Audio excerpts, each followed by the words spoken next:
နေ့ tutorial လုပ်ချင်တဲ့တခြင်းလေးကချင်းညီညီရဲ့ဆွဲနေပြီဆိုတဲ့တခြင်းလေးဖြစ်ပါတယ်။သူ့မှာတော့ကပ်ပူက3မှာထားပြီးတော့တီးမယ်ပေါ့နော်။သူကကျတော့လွယ်တယ်ပေါ့နော် round ကိုသူကအဓိကပါတဲ့ course တွေကကျတော့ G E minor C D G E minor C D ဒါကိုပဲ half bar နဲ့တီးရပေါ့နော်။သွားတဲ့ strumming pattern က down down up up down up down down up up down up down down up up down up ခုမှပါတဲ့ chord နဲ့ strumming ကကြတော့ half bar နဲ့တီးရတယ်။ဆို G ကကြတော့ down down E minor က up up down up C က down down D က up up down up ဆို down down up up down up down down up up down up intro ကကြတော့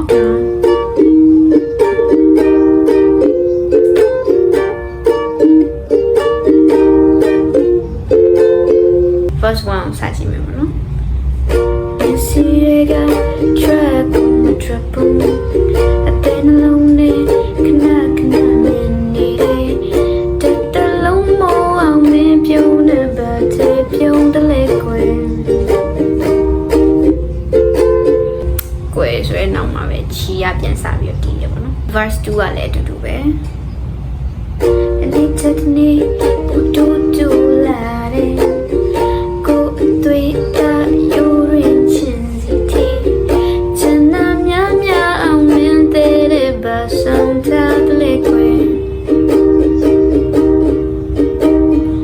ကြတော့full bar နဲ့တီးမှာပေါ့နော် C နဲ့ချက်ဒီနေ့လေးမင်းလာမနေတော့ဘေးအမဆိုတင်စံလို့နေမစင်လာလေအတွေ့တွေဝင်လာပြီးတဲ့မနေရပြေယူချတယ်လ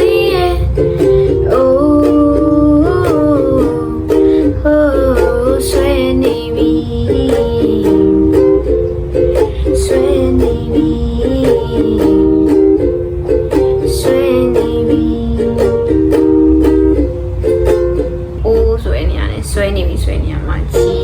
E minor C D ကို half bar နဲ့ပြန်တီးရပါတော့ပြီးတော့မှနောက်ထပ် verse 3 verse 3 ကလည်းခုနအပေါ်က verse 1 2နဲ့အတူတူပဲချဘတ်တော်ကိုကြည်လန်းပြန်နေလေမင်းနာလေးချီဦးလေးလေးလာတယ်ကိုပဲမမပြေအောင်မင်းတဲ့ဘာဆုံးထားတဲ့ကွယ်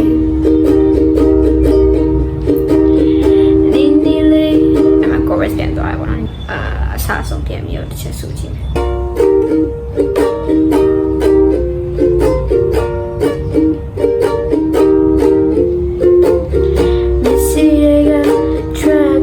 trap အတဲ့နှလုံးနဲ့ခဏခဏမြင်နေ